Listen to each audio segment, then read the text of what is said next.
మాధురి టీంకి వణుకు, వాళ్ళందరికీ వణుకు, అసలు ఏమి చేయలేకపోయారు. సార్ ముందే మేము ఫిక్స్ అయ్యాం సార్ ఓడిపోతామని. ఏంటి ఇమాన్యుల్ అండ్ కళ్యాణ్ నిన్న కూడా ఓడిపోతారని ఫిక్స్ అయిపోయారా?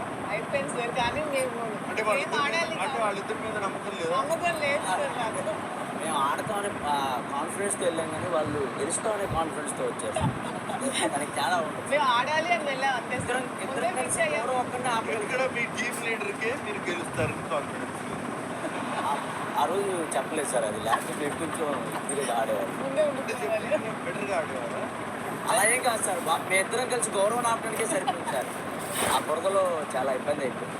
మాధురి, ఆ ఆటలో నీ రాంగ్ స్ట్రాటజీ ఏంటో చెప్పు.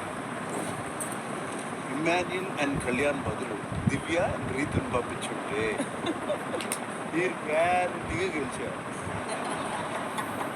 రీతు ఏమో పవర్ని ఆడుకునేది, దివ్య గౌరవం ఆడుకునేది. పవన్ రా. పవన్, నువ్వు కొంచెం బోర్డులో కరెక్ట్గా చదువుతా వర్డ్స్ అని, లేకపోతే ఏ బోర్డు తీసుకెళ్ళినా అది తీసుకెళ్ళి రీతు చేసేస్తాను. No sir, no sir.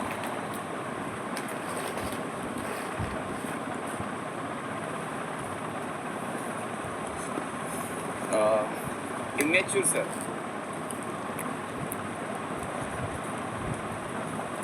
అక్కడ కళ్యాణ్కి ఇమ్మెచ్యూర్ ఎందుకు? మేము ఆడితే గేమ్ కాదు, అది బ్యాక్ స్టాపింగ్ అవుతుంది అండ్ ఫ్రెండ్షిప్కి వాల్యూ లేనట్టు అవుతుంది.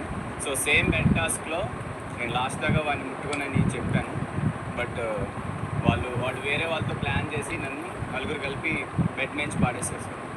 అండ్ ఆ రోజు అది గేమ్ అనిపించింది వాడికి. కెప్టెన్సీ రేస్లో నువ్వు ఉంటే రీతు ఓడిపోతుంది కదా, నా సపోర్టరే రీతు, నేను రీతుకి సపోర్ట్ చేస్తున్నా, శ్రీజ వచ్చి రీతుని తీసేస్తుంది అన్నప్పుడు నేను తీయడంలో తప్పు ఏంటంటే అది అర్థం చేసుకోకుండా 2 days కంటిన్యూగా నేను చెప్తున్నా సార్, అర్థం చేసుకోలే.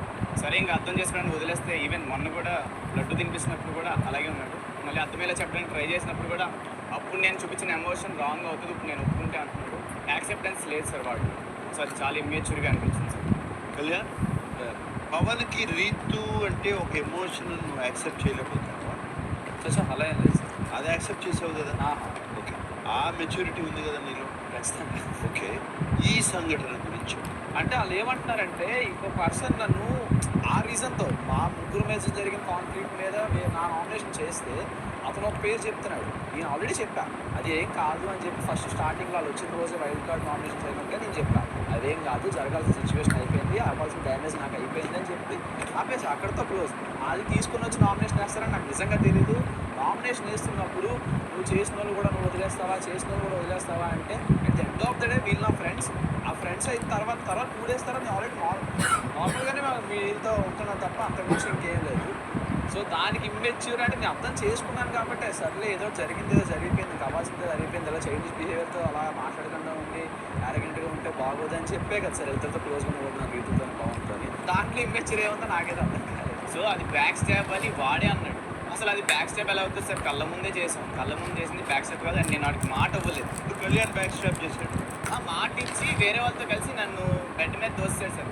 సరే ఇది గేమ్ అని చెప్పి నేను గేమ్ కింద తీసుకున్నాను. వాడిలాగా మాటలు వదిలేదు సార్. అండ్ తర్వాత కొన్ని అర్థమయ్యేలా చెప్తున్నా వాడు అర్థం చేసుకోకుండా స్టిల్ వాడు బ్యాక్ స్టాపింగ్ మోసం చేస్తారని ఇప్పటికీ మొన్న జరిగిన కాన్వర్జేషన్స్లో కూడా అదే అంటున్నాడు సార్. నేను చూపించిన ఎమోషన్ రాంగ్ అవుతుంది, ఆ మెచ్యూరిటీ చూపించట్లేదు, జరిగిన తప్పు మర్చిపోక క్యారీ ఫార్వర్డ్ చేస్తుంది. అది తప్పు కాదు, మీరు గేమే ఆడారు అని అనుకోవట్లేదు సార్. మీరు చేసింది రాంగ్, నేను నాకు డ్యామేజ్ అది క్యారీ ఫార్వర్డ్ చేస్తుంది. ఎస్ సార్, అదే డైల్మాలో ఉన్నాడు సార్. ఇమాన్యుయల్తో నువ్వు మాట్లాడినప్పుడు నామినేషన్ స్లిప్ కోసం ఎవరిని నామినేట్ చేస్తానని చెప్పారు? తను ఏం మరి ఎందుకు చేయలేం?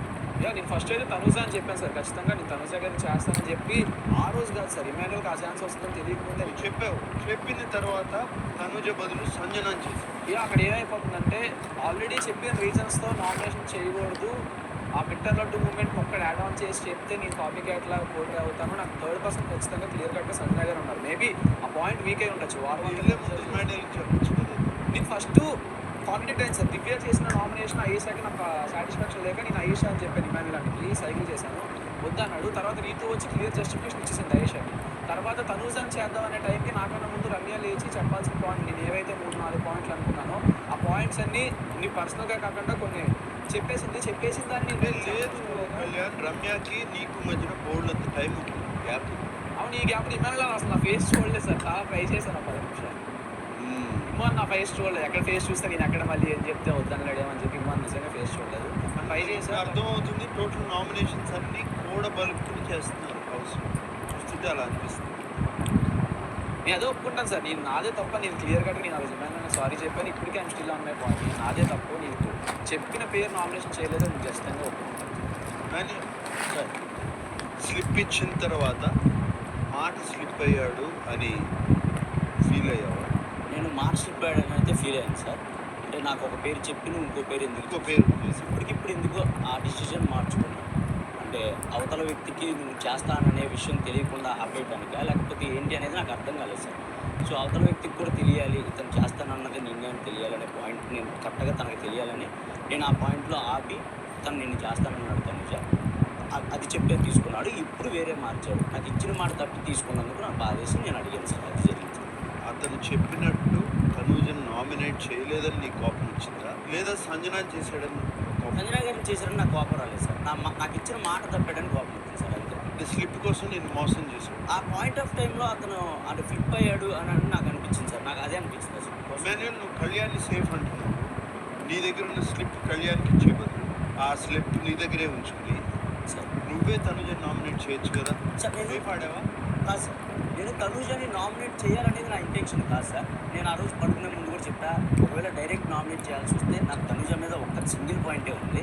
అది కూడా అది పాయింటా లేకపోతే నేను అపార్థం చేసుకున్నానా అది అర్థం కాలేదు. సో నేను దాని క్లారిటీ తీసుకోవాలనే మైండ్ నాకు ఉంది సార్. ఫస్ట్ ఆఫ్ ఆల్ నేను తన ఆ పాయింట్ మీద అయితే చేయాలని నేను అనుకోలేదు, అందుకే తనకి ఇచ్చేసాను. నీకు నామినేట్ చేయాలని అనిపించలేదు, కానీ కళ్యాణ్తో నామినేట్ చేయించాలనిపించింది. కళ్యాణ్తో నామినేట్ చేయించాలనుకోలేదు సార్. అలా అనుకుంటే అసలు కళ్యాణ్ కూడా ఎందుకంటే రమ్య ఆల్రెడీ నామినేట్ చేస్తానని చెప్పింది డైరెక్ట్గా. సో నేను వాళ్ళు చూసుకుంటానని వాళ్ళిద్దరికి ఇచ్చేసాను. తన నామినేట్ చేయించాలనేది నా ఒపీనియనే కాదు. కళ్యాణ్ అనే వ్యక్తి తనుజ పేరు చెప్పగానే నేను షాక్ అయ్యాను. ఫస్ట్ ఆఫ్ ఆల్ తన చుట్టూరే ఉంటారు కదా, ఏం చెప్తాడు అసలు ఇతను అని చెప్పే పాయింట్లోనే ఇచ్చాను తప్ప తను నామినేట్ చేయాలి, తను ఎలిమినేట్ అవ్వాలి ఇది నా మైండ్లో లేదు సార్. ఒకవేళ సార్ హైపోథెటికల్లీ కళ్యాణ్ నీ దగ్గర స్లిప్ తీసుకునే టైంలో సార్ సంజనాని నామినేట్ చేస్తానని చెప్తే ఇచ్చేవాడివా? ఇవ్వ